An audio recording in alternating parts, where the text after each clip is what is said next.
The show beat Positive charts the explosive first decade of hip-hop culture, showcasing the work of photographers Jeanette Beckman and David Corio for the likes of NME, Melody Maker and The Face. Beat Positive is at Getty Images Gallery, London, until the 4th of August. Photograph, Michael Ox. Getty Images. David Corio was covering one of the first hip-hop events in London, featuring Rocksteady crew, and shot Wayne Frosty freeze Frost mid-air. He recalls, "This show was probably the first time almost anyone in the audience had seen people spinning round on their backs and heads and almost floating in the air. I love the look of wonderment on the faces in the crowd." Photograph, David Corio. Redfern's. In 1984, Jeanette Beckman got an assignment from The Face to photograph a new group called Run DMC. She says, "I called the number they gave me, Jam Master Jay's mom's house. We met at the Hollis subway station and Jay walked me to the street where they lived. The group were hanging out with friends. I started to take photos. This was maybe my second shot.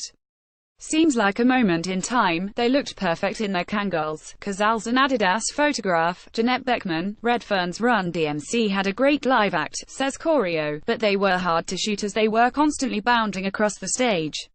This was the year their single My Adidas came out and got them an endorsement contract from the company for $1 million. Photograph, David Corio. Redfern's Public Enemy were the support act on a bill with LL Cool J and Eric B. Rakim, says Corio. "This was their first morning in a foggy London and I persuaded them to go to the park. Their main concern was that they hadn't seen any McDonald's on their way from the airport, so were worried about what they were going to eat.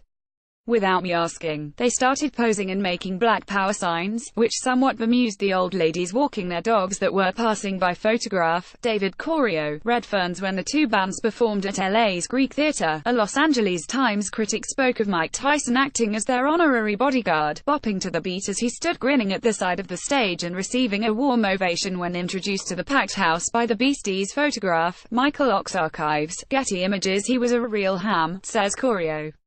Jumping onto cars, constantly making faces, it made him easy to photograph. I asked to hold one of his rope chain necklaces. They were totally hollow and hardly weighed anything. Photograph, David Corio. Getty Images. I spent the day with Stetsasonic photographing them for the album cover for In Full Gear, says Beckman. I knew about the Stetson poster in Brooklyn. It was covered in graffiti, including a tag by the legendary Chino, who 25 years later would reinterpret this photo as part of My Mashup series, drawing over his own work. Photograph, Jeanette Beckman. Getty Images. American hip-hop duo Eric B. Rakim, who NPR's Tom Terrell would later dub the most influential DJ per megaculon combo in contemporary pop music, crossing 14th Street. Photograph, Michael Ox. Archives, Getty Images. I was working on my first book about hip-hop with Bill Adler, says Beckman. We had to have Queen Latifah in the book, she was so important to the culture and women in rap.